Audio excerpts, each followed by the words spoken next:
So we have our inserts printed, cut, and hole punched. And now I have a luxury problem of trying to decide which of my red binders I'm going to use for my Christmas planner this year. I have a red deco personal size and a wine red Holborn. And I think I'm going to go with the deco this year. Although I like the Holborn because it's a compact size and Christmas planner is not that big. But other stuff is going to come into there as well, so we'll use that this year.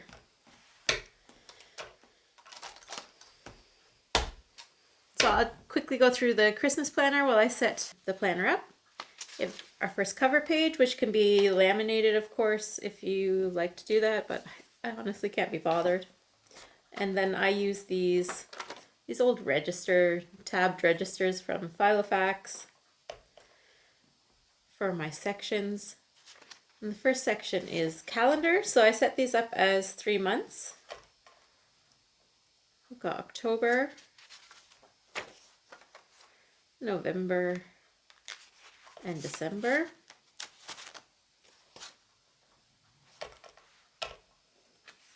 The next section is the gifts and cards section. So we have stocking ideas, gift ideas, and then the Christmas card trackers, sent and received, as well as online shopping trackers. So like I showed you before, if you need more pages than what's in here, so if you need more gift ideas or stocking ideas, just print out like I showed you before where you add in the extra pages. Next section is the budget section, the most important section. So we have a budget overview sheet that just gives you your high level information, but then we also have a Christmas budget planner, and that gets kind of into the details. And then the Christmas expense tracker, so that you can actually keep track of what you projected and what you actually spent. And then after Christmas, there's actually a budget review, so budget totals, the projected spend, the actual spend, and your over under, as well as the lessons learned from this year. So lessons learned could be, for example, start saving in January instead of in October for the holidays, or reduce, reuse, recycle, all kinds of different ways that you can stretch your budget, increase your budget, or decrease your budget. Maybe you spent too much and don't want to spend that much anymore. Totally understandable. Next section is hosting. So this is the section that's near and dear to my heart, as I put a lot of what I've learned over the last 22 years as a career event manager into the hosting planner. So you have the hosting planner, the types of event, your schedule of events, your planning timeline, who's going to do what when, your hosting expense tracker, your guest list, your planning timeline, and then I also did a sample planning timeline with some of the cornerstones that you need to do anyways if you're hosting an event, if you're planning a party or get together, potluck, Christmas dinner, whatever. It's good to have a planning timeline so you know what needs to get done. And we have a meal planner for the event you're hosting. Any decorations, like flowers on the tables, anything you need to pick up, as well as activities that can be done during the event. And then your shopping lists.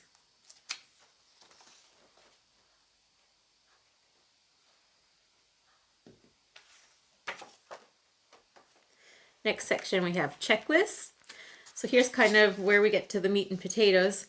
These are 12-week detailed planning lists of what needs to be done the 12 weeks before Christmas. So we have the 12 weeks, 6 weeks, 4 weeks, 3 weeks out, 2 weeks out, 1 week out, and then on Christmas Eve.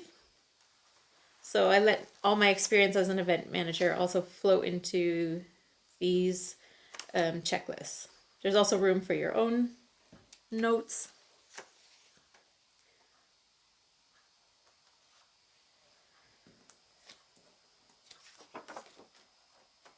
Next section is inventory.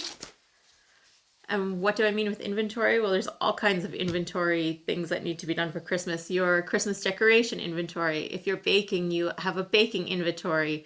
Have you ever baked something and found it in March and nobody wants to eat it anymore?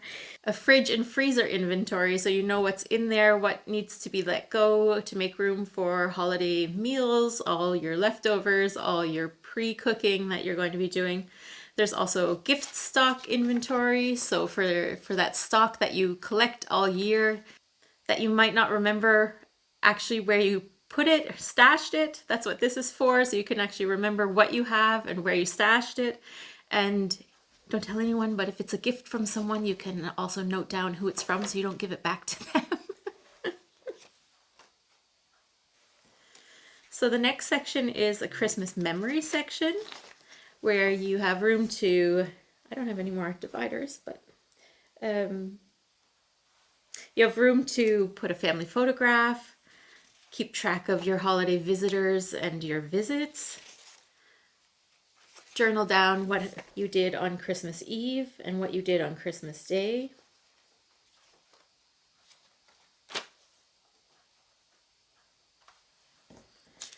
And then when you print the pack, there's also a lot of note paper, to-do lists, checklists, empty ones that match the series. I didn't bother planning that out because I don't need it generally. So that's the planner this year. And now I'm just going to go through and start filling out because it's almost October. It's a few days until October and it's time to start getting ready with my planning. I have my big everyday file of facts.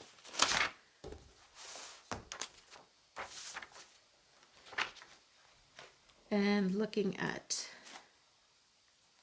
what's going on. Of course, all the dates and the appointments and the parties, they'll be coming in within the next weeks.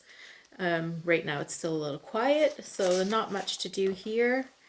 I don't bother putting birthdays or anything in this planner. This is really just to plan my holidays. I still use my big file of facts for my everyday planning, goal tracking, habit tracking, etc. This is really just to plan the holidays.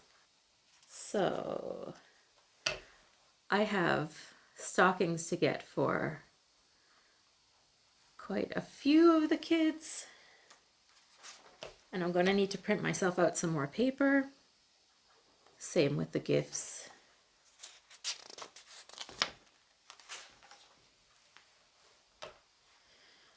And then if you had a holiday tracker last year, now is a great time to grab your inserts and look at who sent you a card last year and their address if you wrote it down. And you can fill out in this area who you need to send a card to, what their address is, what date you have to mail it by, and track whether you sent it or not. I put the mail by date down because I live in Germany, but I'm originally from Canada, and a lot of the cards to my family take quite a while to make it there. And then for friends and family in Germany, I don't need to send it 3 weeks before. So I like to use the mail by date depending on the distance of the recipient. And then this Christmas card tracker for the received cards will help you a lot next year to fill out your cards that you have to send. So you write down who sent you a card, what their address is, and then you can also track if you sent them a card this year. The online shopping tracker I think is pretty self-explanatory. And then we get to the budget. It's really great if you are sitting down with me at the end of September, beginning of October, thinking about the holidays, because you have a little bit of time to figure out what your budget's going to be. And this year's crazy with inflation, with all the stuff going on in the world, and also how hard it is to actually source some of the gifts we're looking to give. So we're sitting down right now thinking about how much we want to spend, how much we can spend, and possibly even thinking about, do we have to start saving now? And if so, how much do we have to be saving now to reach this budget number by December? So I'm not going to fill mine out right now. I'm going to use the Christmas budget planner first, sit down and actually go through the different categories. For example, do-it-yourself gifts. I make leather goods, and I often have gifts that I make for family and friends. So that needs to be budgeted in. Who's getting what, or how many do I need to make? And also, do I need materials? So that kind of planning. And then gifts, I usually do categories: kids, family, friends, and then miscellaneous like teachers and hairdressers and whoever else you're giving gifts to. So I budget for categories and not for the person in there right then. And then activities, any holiday activities you're going to, holidays on ice or concerts or whatever you're doing. Mostly activities cost money nowadays, so lots of room in there to budget for those. Also decorations budgets, I do there also categories. I might do fresh flowers, decorations like Christmas tree ornaments or Christmas tree lights, that's another category. So that's what goes in there. So I don't get too low level on this. It's still pretty high level, but I do split it up into categories when I do the budgeting. And then also another spot for charities or giving. And then the Christmas expense tracker. This is like a running list of what you're spending for Christmas while you're spending it in the next 3 months. This is really great because it'll help you next year to better plan your budget. So right now, if you haven't done this before, you're kind of grasping in thin air and trying to think what you think you might spend. Next year, when you do this, you'll have a good overview of what you actually did spend this year, and then you can also use this expense tracker for your lessons learned, where you might want to save next year, increase your spending, maybe decrease your spending in some areas. And then the hosting. This whole section is for one event. So if you're hosting more than one event, if you're doing Christmas dinner and you're hosting a dinner for your friends and you're doing an open door on the 24th, maybe, I don't know, but you'll need to print out this whole section for each event. So it gets pretty detailed, but this should help you have a stress-free event that you also get to enjoy. And in the hosting planner, here you determine what kind of event it is, the date, the time, the number of guests, where it's going to be held, and what your budget is. And then on the same page, you write your schedule. So when do your guests arrive? What time is dinner served? What time is dessert? Are there any activities happening? What time do they happen? All the information you know. So when I do this, this is actually the core piece of event planning, is going through your head.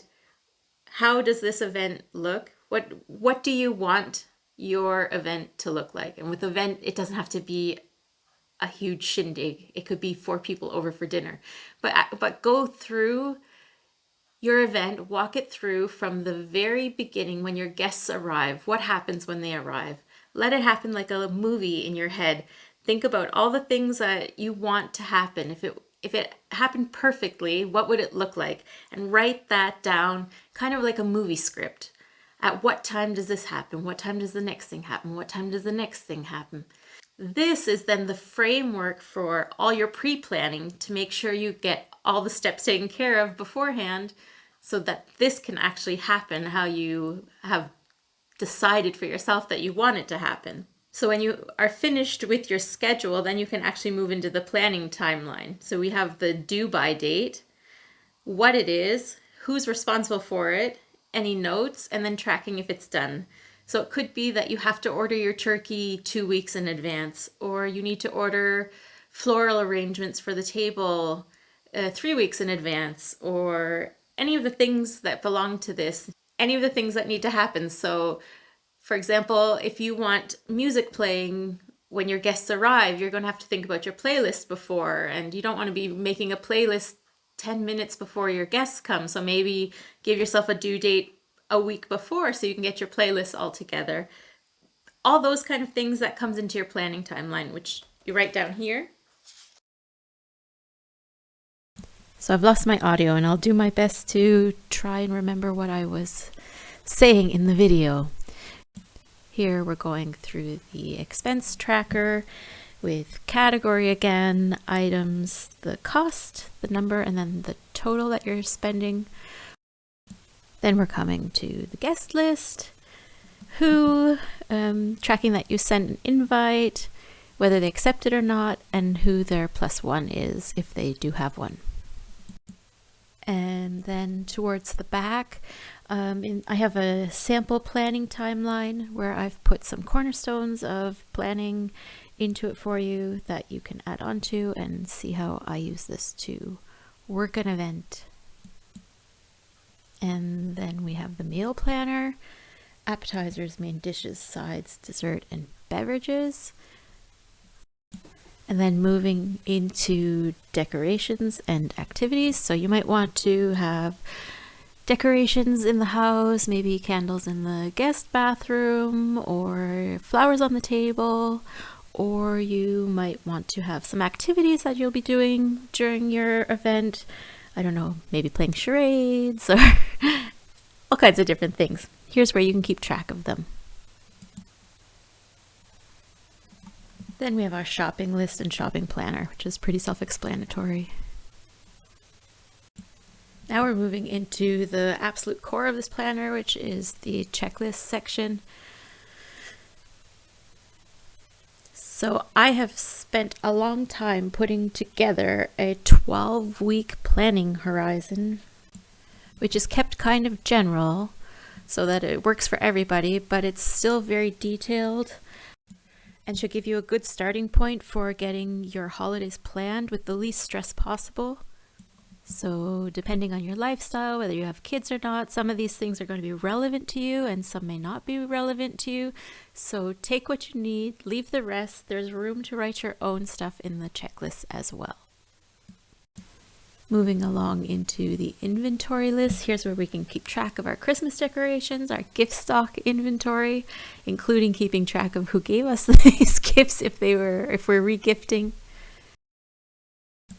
Here's also where you can keep track of your fridge inventory, your freezer inventory, holiday baking inventory, and your bar inventory. All these will help you keep on track of what you need and what you already have. And then we're moving into the final section, which is Christmas memories. So this year I kind of wanted to track our traditions and what we are actually doing so I can look back on it in the upcoming years and kind of look what I want to cull and cultivate on traditions. So there's room for your family photograph, room for your holiday visitors and which visits you had. Also writing down what you did on Christmas Eve and what you did on Christmas Day. And then also tracking your favorites and your family's favorites for this year. And that's it for this year's planner. I hope this helps get you organized and helps you keep track of everything, having your best, most stress-free holiday season ever. And if you like these inserts and would like to have a copy for yourself, they're in my Etsy shop, which I'll link down below. And if you enjoyed the video, I'd really appreciate it if you'd give it a thumbs up and maybe subscribe if you'd like to see more of this content. And if you have any comments or suggestions, I'm all ears and I'd love to hear what you have to say in the comments below. And if you're still with me, thanks so much for watching. Take care. Bye-bye.